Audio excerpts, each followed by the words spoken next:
본문의 말씀을 가지고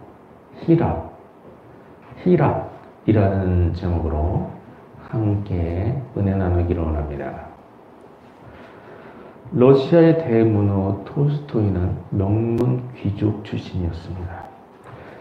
톨스토이는 모태신앙으로 태어났지만 제대로 된 신앙생활을 하지 못했습니다.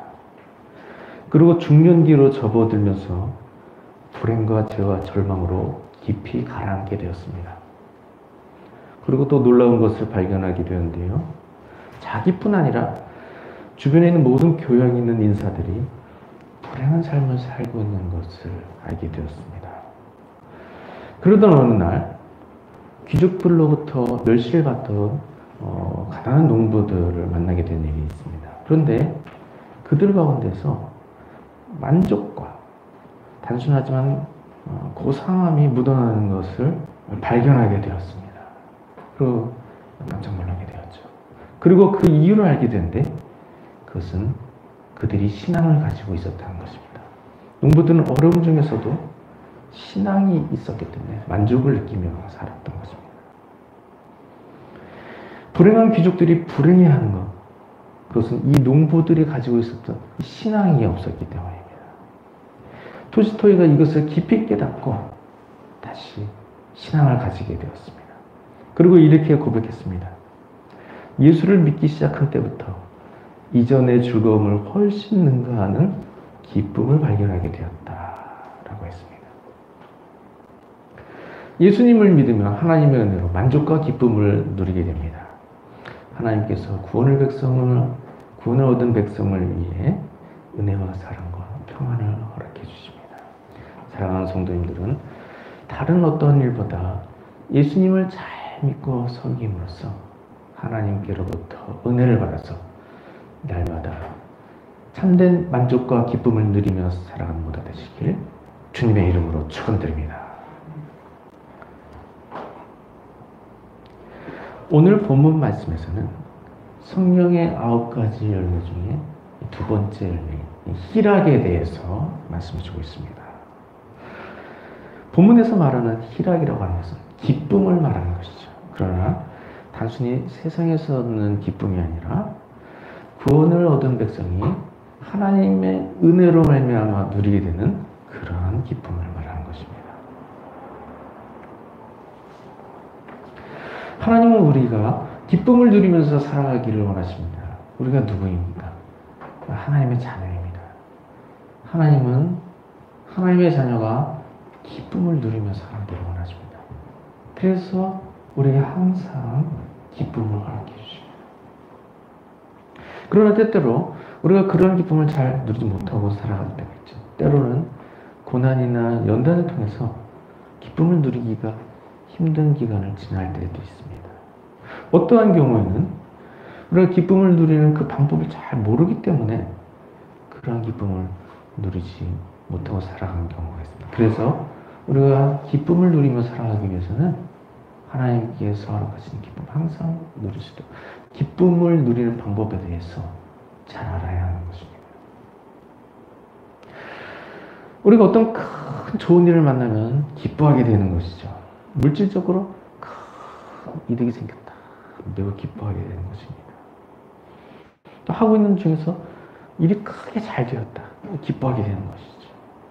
또 자녀에게서 좋은 일이 생기게 되었다. 기쁜 일이 되는 것입니다. 그러나 우리가 꼭 좋은 일이 생길 때만 기뻐하는 것은 아니죠. 우리는 항상 기뻐하면서 살 수가 있습니다. 하나님 우리에게 항상 기쁨을 주십니다. 그렇기 때문에 우리가 항상 기뻐하면서 살게 되는 것이죠.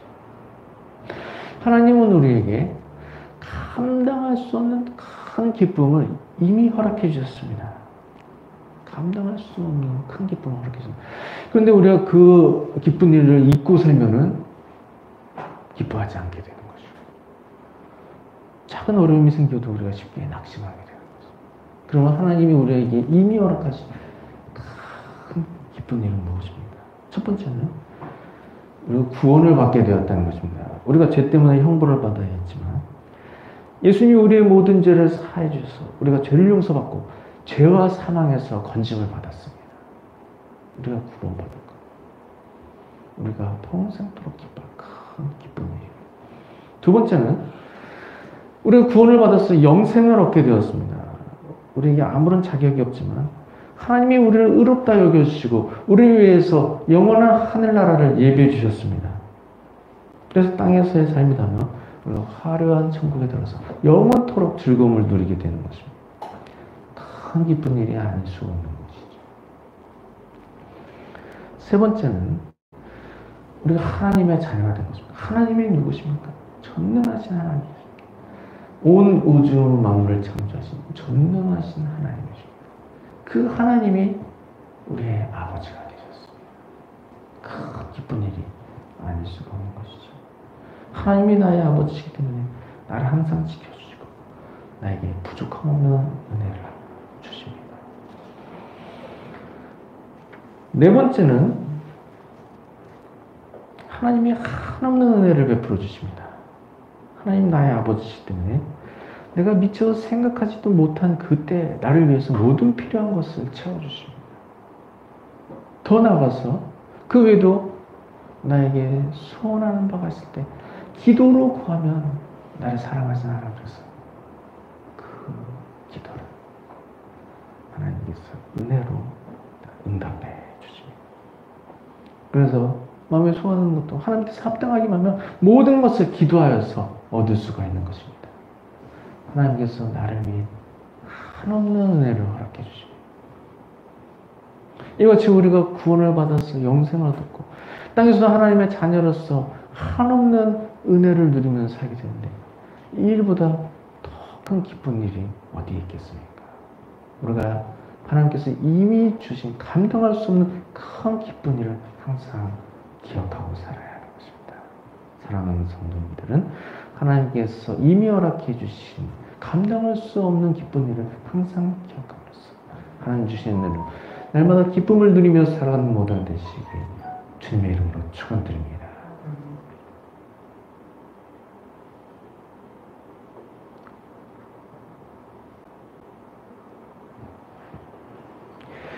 우리가 기뻐하게 되는 이유가 한 가지가 더 있는데요. 그것은 성령 충만함으로 기뻐하게 된다는 것입니다.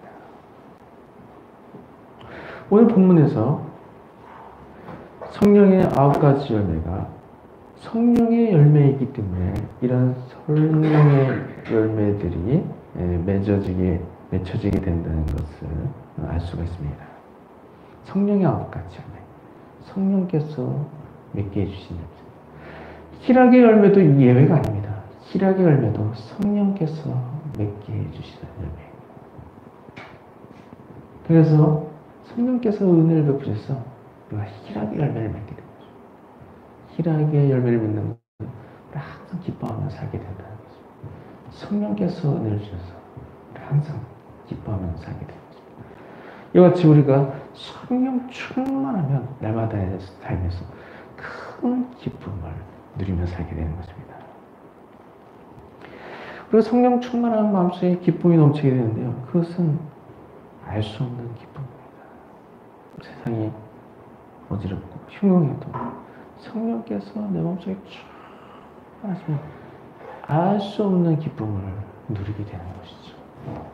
요한복음 14장 27절에 평안을 너희에게 끼치노니 곧 나의 평안을 너희에게 주노라. 내가 너희에게 주는 것은 세상이 주는 것과 같이 아니하니라. 너희는 마음에 근심하지도 말고 두려워하지도 말라. 라고 했습니다. 예수님께서 평안을 주시겠다고 하셨습니다. 우리가 평안을 누리게 되는데 어떻게 평안을 누릴까? 예수님 평안을 주시니까 우리가 평안을 누리게 되는 것입니다. 기쁨도 마찬가지죠. 성령께서 은혜로 허락해 주시니까 우리가 알 수 없는 기쁨을 누리며 살게 되는 것입니다. 우리가 앞에서 말한 하나님께서 이미 주신 감당할 수 없는 은혜들을 다 기억하지 못하는 때라 할지라도 성령께서 내 마음속에 충만히 임재하시면 알 수 없는 기쁨을 누리게 되는 것입니다. 이와 같이 날마다 삶에서 성령 충만함을 말미암아 성령께서 허락하시는 큰 기쁨을 날마다 누리며 살아야겠습니다. 그러면 성령 충만하기 위해서 우리가 어떻게 해야 성령 충만함을 얻을 수가 있을까요? 성령 충만하기 위해서는 첫 번째, 죄를 모두 회개를 해야 됩니다. 성령님은 우리에게 임하실 때 우리가 전적으로 죄를 회개하고 하나님 말씀에 순종하며 살기로 다짐할 때 그때 성령께서 임하십니다. 물론 성령께서 이미 우리에게 은혜 주셨고 우리와 함께 하시기 때문에 우리가 예수님 믿고 구원을 받은 것입니다. 그러나 여기서 말하는 성령 충만입니다. 더 강권적으로 성령께서 내 속에 강하게 임하시는 것을 말하는 것이죠. 성령님은 내가 전적으로 죄를 회개하고 전적으로 하나님 말씀 순종하며 살기를 다짐합니다. 그때 나에게 임하십니다. 그래서 항상 나의 죄를 회개하기를 힘써야 하는 것입니다. 나에게 있는 죄들을 사하시고 나에게 있는 죄들 모두 회개해야 하는 것입니다. 그리고 제가 잘 생각나지 않을 때라 하더라도 나의 죄를 깨닫고 고치게 주옵소서. 이렇게 성령님의 은혜를 구해서 죄를 발견하고 죄를 회개해야 되는 것입니다. 그리고 죄가 미처 다 깨달아지지 않는 그때에도 알게 모르게 지은 죄를 모두 용서해 주옵소서. 그 모든 죄를 회개해야 하는 것입니다. 이처럼 성령 충만하기 위해서는 죄를 회개하는 일에 힘을 써야 하는 것입니다. 두 번째로 성령 충만하기 위해서 말씀 순종하기에 힘써야 합니다. 성령 충만하기 위해서는 죄에서 온전히 떠나서 온전히 하나님 뜻에 순종하며 살아야 하는 것입니다. 그래서 항상 말씀 순종하는 삶을 살기 위해서 항상 말씀 배우는 일에 힘을 써야 하고 또 말씀 순종하기에 힘을 써야 하는 것입니다. 성령 충만하기 위한 방법 세 번째는 하나님 기뻐하시는 일에 힘을 써야 합니다.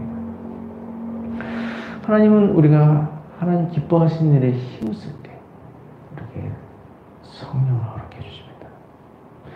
우리가 하나님 기뻐하시는 힘을 쓰고 하나님 기뻐하시는 일을 감당하며 나아갈 때 하나님이 그 모습을 보시고 기뻐하십니다. 그리고 그러한 우리에게 더욱 성령 충만한 은혜를 허락해 주시는 것입니다. 하나님이 기뻐하시는 일 중에 대표적인 일은 복음을 전파하는 일입니다. 하나님은 복음이 땅끝까지 전파되어서 모든 사람이 하나님께 돌아오는 일을 하나님 가장 기뻐하십니다. 그래서 우리가 전도와 선교 그리고 교회의 부흥을 위해서 힘쓰는 일, 이런 일을 하나님께서 너무나도 기뻐하시는 것이죠. 우리가 이처럼 하나님 기뻐하시는 일에 힘쓰며 나아가면 하나님이 우리의 모습을 기뻐하시고 우리에게 더욱 성령 충만한 은혜를 허락해 주십니다.